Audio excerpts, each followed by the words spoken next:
thank you. New this morning, an arrest in a deadly shooting in Winton Terrace. Cincinnati police say 22-year-old Myshawn Stanley shot and killed 21-year-old Amaya Stanley. The shooting happened on Craft Street around 11 Friday night. The victim was pronounced dead at the scene. Last night, Cincinnati police, with the help of Colerain Township and Hamilton County SWAT, arrested Myshawn Stanley after an apparent standoff. It happened on Longwood Court off of John Rose Avenue in Colerain Township. Police surrounded an apartment complex around 6:30 p.m. and remained on scene for about 3 hours. Our crews at the scene could see SWAT trucks and police officers inside the stairwell wearing tactical gear. Police say the suspect was arrested on an open murder warrant. Hillsborough police are investigating a deadly shooting, and we're told it happened just after 2:30 Saturday afternoon on West Street. Police say the shooting happened at a home there. They are investigating with the Ohio Bureau of Criminal Investigations and the Highland County Prosecutor's Office. Officers have not told us who the victim is or if there is a suspect. Christ Hospital is closely monitoring its water quality after 3 patients tested positive for the presence of Legionella at the hospital's main campus. That's an organism found in the public water supply, and it can cause pneumonia. It's still not clear where the patients contracted the bacteria. Christ Hospital tells us it immediately increased water testing protocols and is trying to find a possible source within the hospital. The good news, though, is an infectious disease expert at the University of Virginia School of Medicine says that it's 100% treatable. If you were severely ill with pneumonia, you came into a hospital, you're going to be treated for Legionella because we treat you for all the common causes of pneumonia.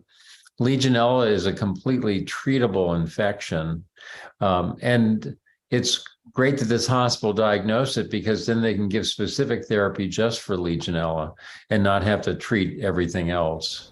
Christ Hospital says out of an abundance of caution, everyone at the hospital will be drinking bottled water while additional water filters are installed.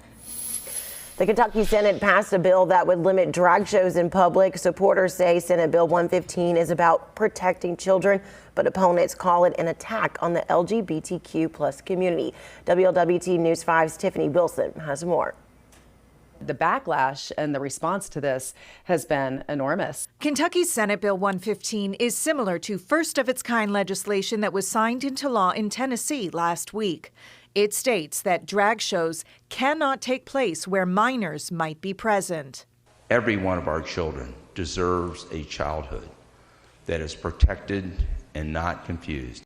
The president of the Northern Kentucky Pride Center says the bill is not just discriminatory. You can't legislate LGBTQ people out of existence in Kentucky.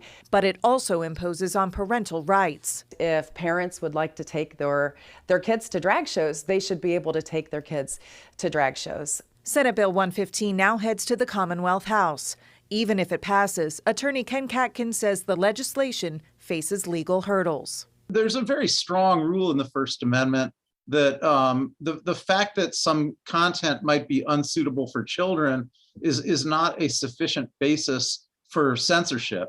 Katkin says he cannot imagine this bill impacting Covington's Pride Parade at all. The bill is clearly unconstitutional, and if it is going to be used, a court is going to strike it down. The city of Covington sent a statement to WLWT saying drag shows are part of the city's personality, so Northern Kentucky leaders remain concerned about how Senate Bill 115 will play out.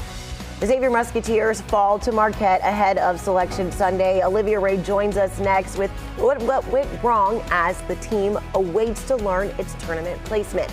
But first, financial disaster after Silicon Valley Bank collapses, what caused it to crumble, and when customers will regain access to their accounts. Taking a live look outside at our city cam. It's cold outside. You woke up looking for the snow, but don't worry for those winter weather lovers. It's coming, right, Katie? Yes, it is. We're going to see some more here as we head through the morning hours. So some wet snow pre-sunrise. That's going to start to taper off as we head towards the late morning. We are looking at some minor accumulation out of that, along with some wet roadways, some isolated slick travel. We're going to break down a timeline for today. Plus, we're looking ahead to some additional rain, snow, even some snow showers as we go into the early week. That's next.